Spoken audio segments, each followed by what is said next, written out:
नमस्कार। आज हम इतिहास के पन्नों में दर्ज एक ऐसी घटना की गहराई में जा रहे हैं जो आज भी 100 साल से ज्यादा बीत जाने के बाद भी एक पहेली बनी हुई है। हम बात कर रहे हैं तुंगुस्का घटना की। 1908 में साइबेरिया के एकदम अंदरूनी वीरान इलाके में एक महाविनाशकारी विस्फोट हुआ था। कहते हैं ये मानव इतिहास की सबसे बड़ी ज्ञात कॉस्मिक टक्कर है। पर सबसे हैरान करने वाली बात, इसका कोई क्रेटर मतलब कोई गड्ढा आज तक नहीं मिला। हमारे पास एक स्रोत है जिसका शीर्षक है तुंगुस्का घटना, रहस्यमयी साइबेरियाई विस्फोट। इसमें काफी दिलचस्प जानकारी है, तो आज हम इसी गुत्थी को समझने की कोशिश करेंगे। 30 जून 1908 की सुबह साइबेरिया में आखिर हुआ क्या था? ये इतना रहस्यमयी क्यों है और आजकल के वैज्ञानिक इसके बारे में क्या सोचते हैं? चलिए शुरू करते हैं। तो ये सब हुआ 30 जून 1908 को। सुबह का वक्त था, करीब 7:15 बजे होंगे। जगह थी मध्य साइबेरिया, रूस का एक बहुत ही दूरदराज का इलाका, पोतका-मिनाया तुंगुस्का नदी के पास। मतलब आप सोचिए, एकदम घना जंगल जहां बहुत कम लोग रहते थे। इक्का दुक्का इवेंकी जनजाति के लोग या रूसी शिकारी। और फिर अचानक बिना किसी वार्निंग के एक जबरदस्त धमाका हुआ। इतना भयानक कि करीब 2150 वर्ग किलोमीटर जंगल सपाट हो गया। अंदाजा है कितने बड़ा इलाका है? जैसे दिल्ली या मुंबई शहर, उससे भी ज्यादा। करीब 8 करोड़ पेड़, बड़े पुराने पेड़ ऐसे गिर गए जैसे माचिस की तीलियां हों।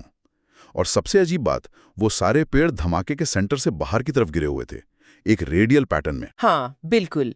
और उसी पैटर्न ने बाद में वैज्ञानिकों को काफी कुछ समझने में मदद भी की। लेकिन पहले जरा उस धमाके की ताकत को समझें। अनुमान लगाया गया है कि ये 10 से 15 मेगाटन टीएनटी के बराबर था। 10 से 15 मेगाटन, ये तो कल्पना करना भी मुश्किल है। मतलब हिरोशिमा पर जो एटम बम गिरा था वो करीब 15 किलोटन का था, तो ये धमाका उससे लगभग 1000 गुना ज्यादा शक्तिशाली हुआ। हाँ, 1000 गुना, और वो भी बिना किसी न्यूक्लियर वेपन के। ये प्रकृति की अपनी ताकत थी। सोच कर ही रोंगटे खड़े हो जाते हैं। सही कहा। जो लोग उस इलाके के आसपास थे, मतलब सैकड़ों किलोमीटर दूर भी, उन्होंने आसमान में एक बहुत ही ज्यादा चमकती हुई चीज देखी, तेजी से गुजरती हुई। कुछ ने तो कहा कि जैसे दूसरा सूरज निकल आया हो, इतनी तेज रोशनी थी। फिर कान फाड़ देने वाला धमाका हुआ, और उसके बाद आई एक भयानक शॉकवेव, एक अदृश्य दीवार जैसी। अच्छा, शॉकवेव भी? जी। वो कितनी ताकतवर थी? बहुत ज्यादा। उसने 600-700 किलोमीटर दूर तक घरों की खिड़कियां तोड़ दी। 700 किलोमीटर? हाँ, ट्रांस साइबेरियन रेलवे पर एक ट्रेन चल रही थी। उसके ड्राइवर को इतनी तेज कंपन महसूस हुई कि उसे लगा ट्रेन पटरी से उतर गई है। उसने इमरजेंसी ब्रेक लगा दिए। बाप रे। सैकड़ों किलोमीटर दूर लोग अपने पैरों पर खड़े नहीं रह पाए, जमीन पर गिर गए। जानवरों में भागदड़ मच गई। सोचिए क्या माहौल रहा होगा। वाकई दहशत फैल गई होगी। और यहीं से इस घटना का वो रहस्य शुरू होता है जो इसे बाकी उल्कापिंड की टक्करों से अलग करता है। आमतौर पर जब कोई बड़ा उल्कापिंड या एस्ट्रॉइड जमीन से टकराता है तो क्या होता है? एक बड़ा सा गड्ढा बन जाता है, क्रेटर जिसे कहते हैं, जैसे वो अमेरिका में है, एरिजोना क्रेटर। बिल्कुल। लेकिन तुंगुस्का में इतनी भयानक तबाही के बावजूद 8 करोड़ पेड़ गिरने के बाद भी कोई मेन इम्पैक्ट क्रेटर मिला ही नहीं। जब शुरुआती टीम वहां पहुंची, वो हैरान रह गई। तबाही दिख रही थी, पर टक्कर का निशान नदारद था। ये तो बहुत ही अजीब बात है। इतनी तबाही और जमीन पर निशान नहीं, यहीं से पहली शुरू होती है ना? हाँ, बिल्कुल। और इसी पहेली ने साइंटिस्ट्स को दशकों तक उलझाए रखा। अब जो सबसे ज्यादा मानी जाने वाली थ्योरी है, जो वैज्ञानिक सबूतों पर आधारित है, वो ये है कि जो चीज बाहर से आई थी, चाहे वो कोई 50-60 मीटर चौड़ा पत्थर का एस्ट्रॉइड हो या किसी बर्फीले कॉमेट का टुकड़ा, वो असल में जमीन से टकराई ही नहीं। जमीन से टकराई ही नहीं? हाँ। तो फिर ये सब कैसे हुआ? पेड़ कैसे गिरे? वो चीज नीचे आते आते जमीन से करीब 5 से 10 किलोमीटर ऊपर हवा में ही फट गई। हवा में? हाँ, हवा में ही। इसे कहते हैं एयर बर्स्ट। जैसे कोई बहुत बड़ा बम जमीन पर गिरने से पहले ही हवा में धमाका कर दे। इस एयरबस्ट ने अपनी सारी जबरदस्त काइनेटिक एनर्जी, मतलब गतिज ऊर्जा, एक झटके में एटमॉस्फेयर में छोड़ दी। अच्छा, तो सारी एनर्जी ऊपर हवा में ही रिलीज हो गई? हाँ, और वही एनर्जी एक भयानक शॉकवेव बनकर नीचे और चारों तरफ फैली। इसी शॉकवेव ने जमीन पर पेड़ उखाड़ दिए, इमारतों को नुकसान पहुंचाया और वो भयानक आवाज पैदा की। और क्योंकि सीधा जमीन पर टक्कर नहीं हुई, इसीलिए कोई बड़ा क्रेटर नहीं बना। हो सकता है छोटे मोटे टुकड़े गिले हों, लेकिन जो मुख्य पिंड था वो हवा में ही या तो जल गया या बिखर गया। ये समझना कि बिना सीधी टक्कर के भी इतनी बड़ी तबाही हो सकती है, इसने स्पेस से आने वाले खतरों के बारे में हमारी सोच को ही बदल दिया। इस पूरे रहस्य में एक और बात ने इजाफा किया होगा, वो इलाका कितना मुश्किल था पहुंचना। बिल्कुल, वो जगह बहुत ही ज्यादा दूर थी। साइबेरिया के घने टाइगा जंगल, ना सड़कें ना रास्ते, दलदल, मच्छर, बहुत मुश्किल हालात। इसी वजह से पहला बड़ा साइंटिफिक एक्सपीडिशन धमाके के लगभग 20 साल बाद 1927 में वहां पहुंच पाया। हाँ, लियोनिद कुलिक थे उनके लीडर। कुलिक असल में उल्कापिंड खोज रहे थे। उन्हें लगा था तुंगुस्का में एक बड़ा लोहे का उल्कापिंड मिलेगा जिससे शायद रूस को फायदा हो। अच्छा। पर जब उनकी टीम पहुंची तो वो पेड़ों का अजीब पैटर्न तो मिला, लेकिन क्रेटर गायब था।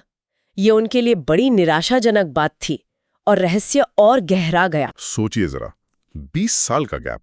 इतने टाइम में तो नेचर भी काफी कुछ बदल देती है, सबूत मिटने लगते हैं। इस देरी ने जांच को कितना मुश्किल बनाया होगा, और शायद इसीलिए क्रेटर न मिलना शुरू में और भी ज्यादा अजीब लगा होगा।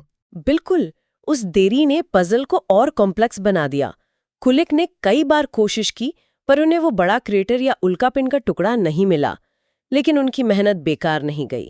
उनके काम से ही दुनिया को पहली बार इस घटना की भयावहता का पता चला और आगे की रिसर्च की नींव पड़ी। अच्छा, जब वैज्ञानिकों ने और जांच की, स्थानीय लोगों से बात की, तो कुछ और भी अजीब चीजें पता चली हैं। जैसे धमाके के बाद कई रातों तक हजारों किलोमीटर दूर यूरोप और एशिया तक आसमान में अजीब सी चमक दिखाई दी। रिपोर्ट्स थीं कि रात इतनी रोशन थी कि लोग बिना लैंप के अखबार पढ़ सकते थे। ये कैसे हुआ? हाँ, ये वाकई एक बहुत अनोखी घटना थी।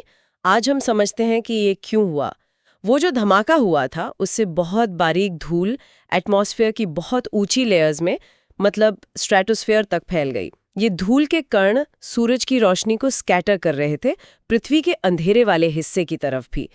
इससे रात में भी आसमान में एक अजीब सी चमक दिख रही थी। इसे नाइट ग्लो कहते हैं। अच्छा, धूल के कणों की वजह से। और एक और बात थी मैग्नेटिक एनोमलीज, मतलब उस इलाके में चुंबकत्व में कुछ गड़बड़ी। हाँ, मैग्नेटिक एनोमली का मतलब है कि पृथ्वी का जो नॉर्मल मैग्नेटिक फील्ड है उसमें कुछ लोकल डिस्टर्बेंस पाया जाना। जो एक्सपीडिशन टीम्स थीं उन्होंने पाया कि उनके कंपास ठीक से काम नहीं कर रहे थे या अजीब रीडिंग दे रहे थे। इसका एकदम सटीक कारण आज भी क्लियर नहीं है, पर हो सकता है ये धमाके की जबरदस्त एनर्जी या फिर उस चीज के बचे हुए माइक्रोस्कोपिक कणों की वजह से हो जिन्होंने लोकल मैग्नेटिक फील्ड को अफेक्ट किया हो। ये अभी भी रिसर्च का टॉपिक है। तो इतनी सारी अजीब बातें, कोई क्रेटर नहीं, पेड़ों का वो पैटर्न, रात में चमकता आसमान, मैग्नेटिक गड़बड़ी, इन सब ने मिलकर तो अटकलों का बाजार गर्म कर दिया होगा। बिल्कुल, जब कोई घटना इतनी बड़ी हो, इतनी अजीब हो और पूरी तरह समझ ना आए तो फिर तरह तरह की थ्योरीज तो आएंगी ही। कुछ लोगों ने कहा शायद कोई एलियन स्पेसशिप क्रैश हो गया। हाँ, ये तो सुना है। दूसरों ने अंदाजा लगाया कि शायद कोई छोटा सा ब्लैक होल या एंटी मैटर का टुकड़ा पृथ्वी से आर पार निकल गया। मैंने निकोला टेस्ला के एक्सपेरिमेंट्स वाली बात भी सुनी है कहीं। हाँ, वो भी एक पॉपुलर थ्योरी है, हालांकि उसका कोई बेस नहीं है। कि महान इन्वेंटर निकोला टेस्ला अपने वार्डनक्लिफ टावर से वायरलेस एनर्जी भेजने का एक्सपेरिमेंट कर रहे थे और वो कंट्रोल से बाहर हो गया। हाँ, और उसी ने साइबेरिया में धमाका कर दिया। सुनने में बड़ा ड्रामेटिक लगता है, लेकिन साइंटिफिक सबूत क्या कहते हैं? क्या इन थ्योरीज में कोई दम है? देखिए, ये साफ करना बहुत जरूरी है कि ये सारी theories, UFO, black hole, Tesla experiment, ये सिर्फ अटकलें हैं, स्पेक्यूलेशन। इनके सपोर्ट में कोई ठोस वैज्ञानिक सबूत नहीं है। न कोई एलियन टेक्नोलॉजी का मलबा मिला, न ब्लैक होल के गुजरने के कोई अपेक्षित इफेक्ट्स दिखे, और टेस्ला के एक्सपेरिमेंट्स का टाइम और उनकी कैपेसिटी इस घटना से मैच नहीं करती। अगर हम सारे सबूतों को एक साथ देखें, जियोलॉजिकल, एटमॉस्फेरिक, चश्मदीदों के बयान, तो सब कुछ एक नेचुरल कॉस्मिक घटना की तरफ ही इशारा करता है। मतलब एक बड़ा एयर बर्स्ट। तो मतलब आज 100 साल से ज्यादा की रिसर्च के बाद साइंटिफिक कम्युनिटी में आम राय क्या है? आज ज्यादातर एक्सपर्ट्स मानते हैं कि तुंगुस्का घटना स्पेस से आए किसी बड़े ऑब्जेक्ट के कारण हुई थी। शायद कोई पथरीला एस्टेरॉइड, या हो सकता है किसी कॉमेट का बर्फीला टुकड़ा जो पृथ्वी के एटमॉस्फेयर में आया और जमीन से कुछ किलोमीटर ऊपर हवा में ही फट गया, एयरबस्ट हो गया। उसका साइज अंदाजन 50 से 60 मीटर के आसपास रहा होगा। और क्या इस एयरबस्ट थ्योरी को हाल की किसी घटना से और बल मिला है? हाँ, बिल्कुल। 2013 में रूस में ही चेल्याबिंस्क शहर के ऊपर जो उल्कापिंड फटा था, उससे तुंगुस्का को समझने में काफी मदद मिली। हाँ, वो तो काफी खबरों में था। हाँ, चेलियाबिंस वाला पिंड छोटा था, करीब 20 मीटर का, लेकिन वो भी हवा में ही फटा था, एयरबर्स्ट हुआ था, और उसकी शॉक वेव से हजारों बिल्डिंग्स की खिड़कियां टूट गईं और करीब 1500 लोग घायल हुए थे, ज्यादातर उड़ते हुए कांच से। अच्छा। चेलियाबिंस घटना को मॉडर्न इंस्ट्रूमेंट से रिकॉर्ड किया गया, तो साइंटिस्ट को एयरबर्स्ट कैसे होता है, उसके क्या इफेक्ट्स होते हैं, इसे सीधे स्टडी करने का मौका मिला। इसने दिखाया कि हाँ, एयरबर्स्ट होते हैं और खतरनाक हो सकते हैं। लेकिन चेलियाबिंस की तुलना में तुंगुस्का कितना ज्यादा बड़ा था? ओ, बहुत ज्यादा बड़ा। चेलियाबिंस एयरबर्स्ट की एनर्जी करीब आधा मेगाटन थी। तुंगुस्का की, जैसा हमने कहा, 10 से 15 मेगाटन या शायद उससे भी ज्यादा। बाप रे। मतलब तुंगुस्का चेलियाबिंस से कम 20-30 गुना या शायद सैकड़ों गुना ज्यादा पावरफुल था। चेलियाबिंस एक ट्रेलर जैसा था, तुंगुस्का पूरी पिक्चर थी। तो ये सब जानने के बाद हमारे लिए इसका क्या मतलब है? क्या तुंगुस्का सिर्फ इतिहास की एक इंटरेस्टिंग मिस्टीरियस कहानी है? बिल्कुल नहीं। तुंगुस्का एक बहुत गंभीर चेतावनी है। ये हमें साफ साफ याद दिलाती है कि हमारी पृथ्वी स्पेस से आने वाले खतरों के लिए कितनी वल्नरेबल है। एस्टेरॉइड्स, कॉमेट्स, ये चीजें पहले भी टकराई हैं और आगे भी टकरा सकती हैं। तुंगुस्का इसलिए भी खास है क्योंकि ये दिखाती है कि एक छोटा सा पिंड भी सिर्फ 50-60 मीटर का, बिना जमीन से टकराए, सिर्फ एयरबर्स्ट से कितनी बड़ी तबाही मचा सकता है। हाँ, ये सोचने वाली बात है। अगर ऐसा ही एयरबर्स्ट किसी घनी आबादी वाले शहर के ऊपर हो जाए तो नतीजे सोच से भी परे होंगे। ये तो वाकई चिंता की बात है। तो क्या हम इन खतरों से निपटने के लिए कुछ कर रहे हैं? ESA और दूसरियों अब नियर अर्थ ऑब्जेक्ट्स यानी NEOs पर लगातार नजर रख रही हैं। नियोस मने वो एस्टेरॉइड्स और कॉमेट्स जिनके रास्ते पृथ्वी के पास से गुजरते हैं? बिल्कुल। खास टेलीस्कोप से आसमान को स्कैन किया जाता है ताकि ऐसे खतरनाक पिंडों का पता लगाया जा सके। उनके रास्ते को कैलकुलेट किया जाता है ताकि भविष्य में टक्कर का कोई खतरा हो तो पता चल सके। इसे प्लैनेटरी डिफेंस कहते हैं, राइट? सही कहा, प्लैनेटरी डिफेंस। ये अब साइंस फिक्शन नहीं बल्कि एक असली साइंटिफिक फील्ड है। तुंगुस्का हमें बताता है कि ये क्यों जरूरी है। नासा का डार्ट मिशन था ना, जिसने जानबूझकर एक एस्ट्रॉइड से स्पेसक्राफ्ट टकराकर उसका रास्ता थोड़ा बदला। वो इसी डायरेक्शन में एक बड़ा कदम था। हाँ, वो तो बड़ा सक्सेसफुल रहा था। हाँ, ये दिखाता है कि हम भविष्य में ऐसे खतरों से बचने के लिए टेक्नोलॉजी डेवलप करने की कोशिश कर रहे हैं। तुंगुस्का सिर्फ इतिहास नहीं है, ये हमारी पृथ्वी और हमारी सिविलाइजेशन की सेफ्टी से जुड़ा एक जीता जागता मुद्दा है। ये सवाल खड़ा करता है कि हम अगली तुंगुस्का या उससे भी बड़ी घटना के लिए कितने तैयार हैं। वाकई एक सदी पुरानी घटना आज भी हमें फ्यूचर के लिए सोचने पर मजबूर कर रही है। बिल्कुल।